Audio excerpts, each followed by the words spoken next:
topic refraction. Refraction means bending of light when it passes from one medium to another.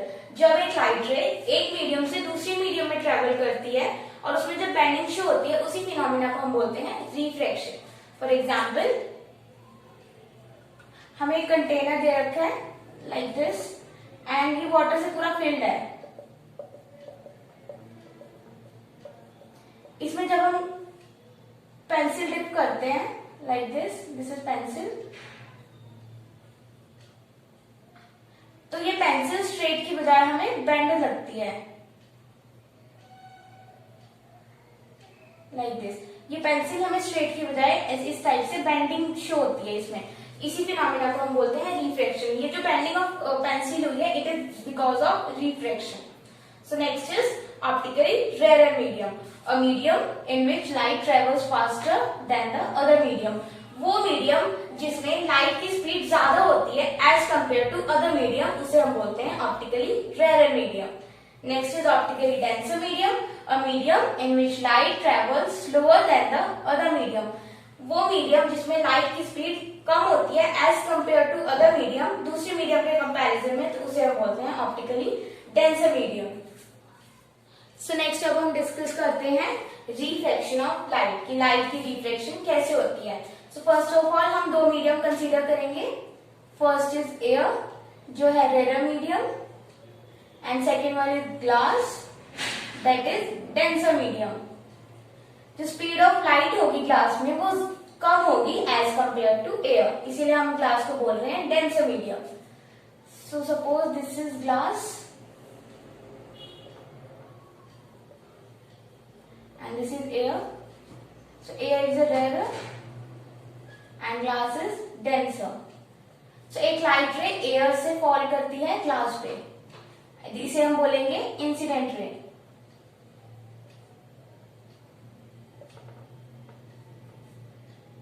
This is known as normal. और incident ray जो normal के साथ angle बनाती है उसे हम बोलते हैं incident angle. So my light ray है A and this point is known as incidence point, क्योंकि इस पॉइंट पे लाइट इंसिडेंट हुई है ग्लास पे, तो इसे हम बोलेंगे इंसिडेंट पॉइंट. सो हमारी लाइट रे को जाना तो था कुछ ऐसे, लाइक हमारी लाइट रे थी AB, इसे स्ट्रेट जाना था, लेकिन लाइट रे रेयर टू डेंसर मीडियम में जा रही है तो it bends towards the normal. ये जो लाइट रे होगी स्ट्रेट जाने की बजाय ये नॉर्मल के टुवर्ड्स बेंड हो जाएगी, इसी को हम बोलते हैं रिफ्रैक्शन ऑफ लाइट. और जो बेंडिंग ये लाइट जो बेंड हुई है इसे हम बोलेंगे रिफ्रैक्टेड रे. एंड जो ये रिफ्रैक्टेड रे नॉर्मल के साथ एंगल बनाएगी उसे हम बोलते हैं refracted angle, that is R. And suppose this is glass and अगर कोई लाइट रे ग्लास में है, that is this is glass, this is incident and this is normal. So अगर ये लाइट रे ग्लास से एयर में जाती है, इसको जाना तो था कुछ ऐसे, this is A, this is O, जाना तो था ऐसे, लेकिन it bends away from the normal क्योंकि ये मूव कर रही है from denser to rare. This is incident angle and this whole is refracted angle. So ये है रिफ्रैक्शन ऑफ लाइट कि जब लाइट रेयर से डेंसर में जाती है तो it bends towards the normal, और अगर वो डेंसर से रेयर में जाती है तो it bends away from the normal. So next is laws of refraction.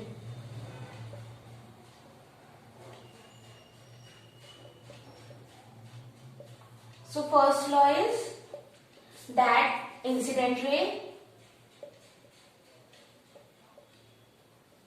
Refracted रे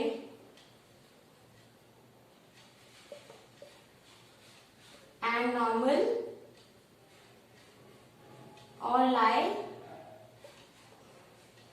in the same plane. That is कि हमारी जो इंसिडेंट रे होगी, जो रिफ्रैक्टेड रे होगी एंड जो नॉर्मल होगी, ये एक ही प्लेन में लाई करेंगे. तो ये हमारा है first law. Second law is that the ratio of sine of incident angle that is I to the sine of refracted angle that is R is always constant. ये है हमारा सेकेंड लॉ. सेकेंड लॉ को हम बोलते हैं Snell's law. Second law is also known as Snell's law. So these are the two laws of reflection. So next is cause of refraction. तो हमने देखा कि जब एक लाइट रे एक मीडियम से दूसरे मीडियम में ट्रेवल करती है तो या वो टूवर्ड्स द नॉर्मल बेंड होती है या फिर away from the normal. This is normal. Light को जाना था ऐसे, लेकिन it bends towards the normal. This is रेडर and this is denser. So हम डिस्कस करते हैं कि इसी रिफ्लेक्शन का कॉज क्या है. सो इसका आंसर है that change in speed of light when it travels from one medium to another.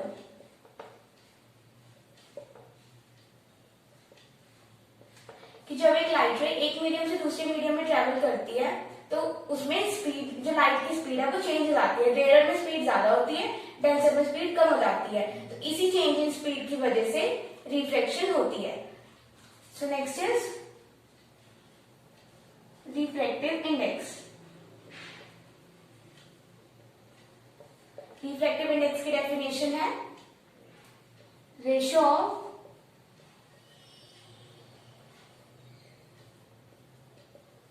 Speed of light in given pair of media.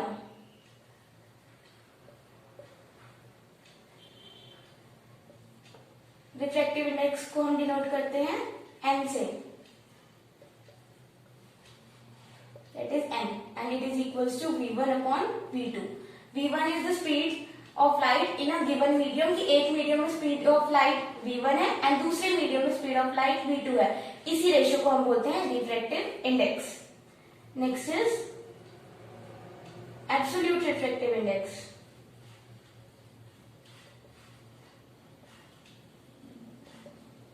Absolute refractive index is the ratio of speed of light in vacuum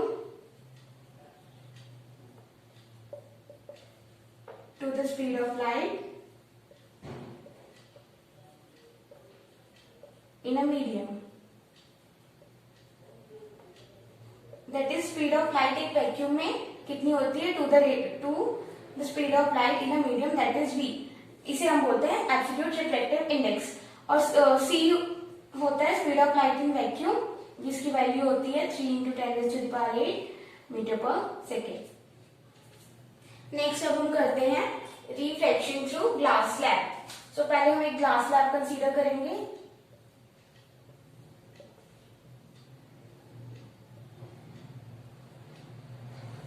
this is glass and this is air.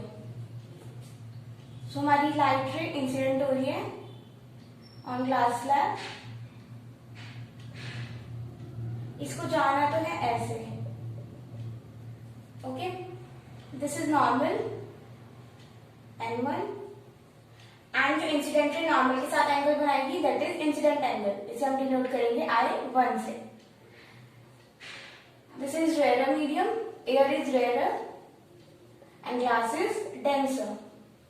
So light ray move कर रही है rarer to denser medium, so it bends towards the normal. So, ये bend हो जाएगी ऐसे, like this. So जो ये होगी इंसिडेंट रे, ये होगी रिफ्रैक्टेड रे. This is incident ray and this is refracted ray. So जो रिफ्रैक्टेड रे नॉर्मल के साथ एंगल बनाएंगे उसे हम बोलेंगे refracted angle, that is R1. अब लाइट रे मूव कर रही है डेंसर टू रेयर, ये है हमारा second normal that is N2. तो जो रिफ्रैक्टेड रे अब ये हमारी इंसिडेंट रे बन जाएगी जब ये डेंसर टू रेयर मूव कर रहा है. तो ये हमारा एंगल होगा I2. सो इसको जाना तो था ऐसे, like this. Okay, but it bends away from the normal.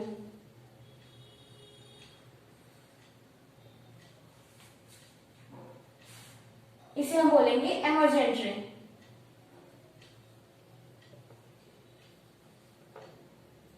And this whole angle become E. The angle which emergent ray makes with the normal is known as emergent angle.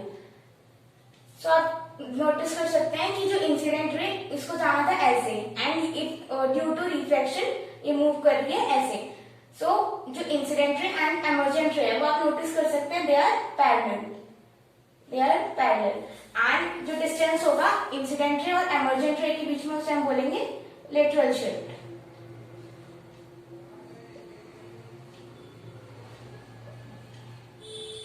So ये हमारा हो गया reflection through glass slab. So this is all for today. So if you like my video, do hit the like button and subscribe the channel.